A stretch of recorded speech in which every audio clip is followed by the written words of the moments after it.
Hi, I'm Nick with DuramaxTuner.com. Today on Diesel Insights, we're going to talk about the merits of data logging.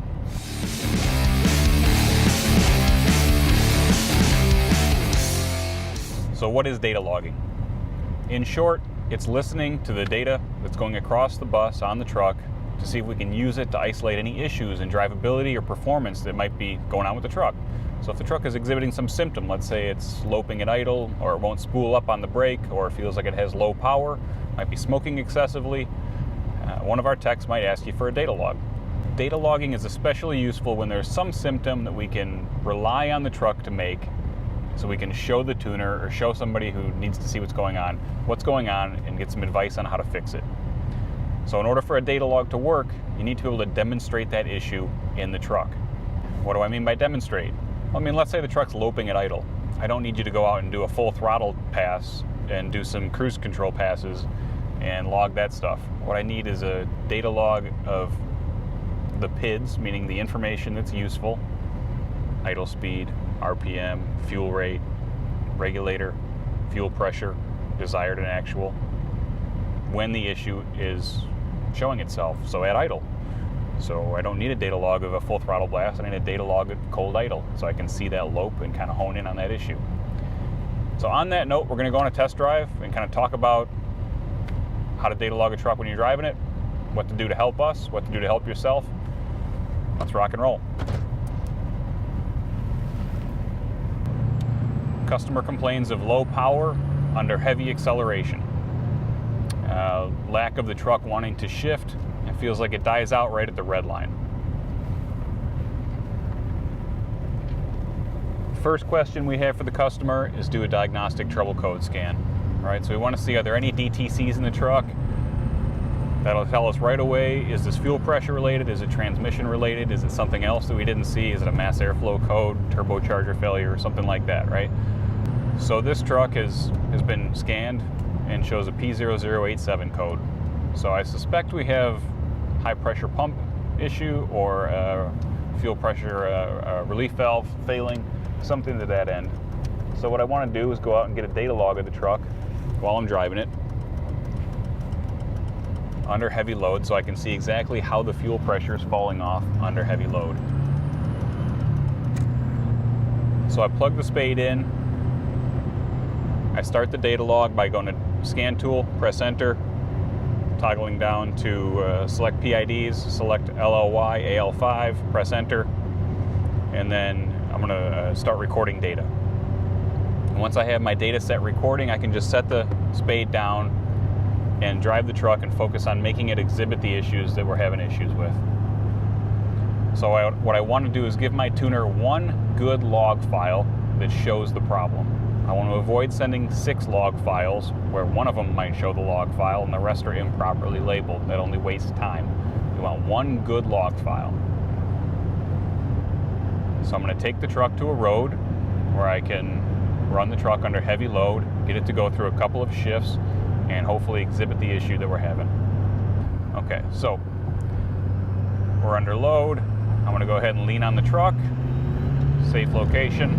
Okay. Let it go through a couple gears. Good. Slow down. Get comfortable.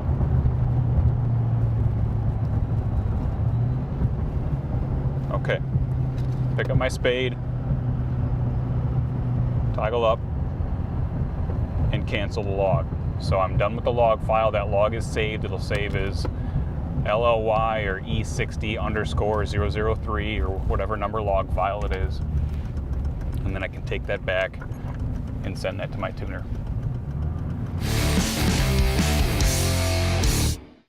All right, so we're back in the office now. We did the data log, we've downloaded it, we emailed it to our tuner, and we got it up on my desktop, and I'm going to show you what I do on my side of things. So first thing I'm going to do is pull it up in EFI Live Scan and Tune. I use version 8. A lot of guys use version 7.5 scan tool. Version 8 I feel like has better support, especially on the newer platforms. Yellow Y is not particularly new, but you get in the habit of something, you kind of keep with it. So I'm in EFI Live version 8 Scan and Tune, and I've picked my PIDs and I've sorted out my charts. So I have the data laid out in a way that makes sense to me.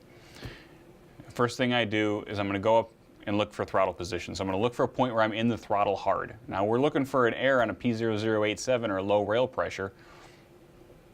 That usually only happens on a really heavy load. So I'm looking for 100% throttle.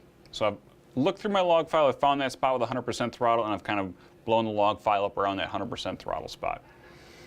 Now I'm looking RPM. Okay, so I'm seeing the truck go up, rocking and rolling, good. Coming down, just looking to see what everything's doing systems-wise, what speed we're at, what our mass airflow is, turbocharger boost, turbocharger position. Now I'm getting to the fueling side. So main injection on time, main injection fuel rate. So I'm saying, are we getting full fuel? Yes, full fuel is there.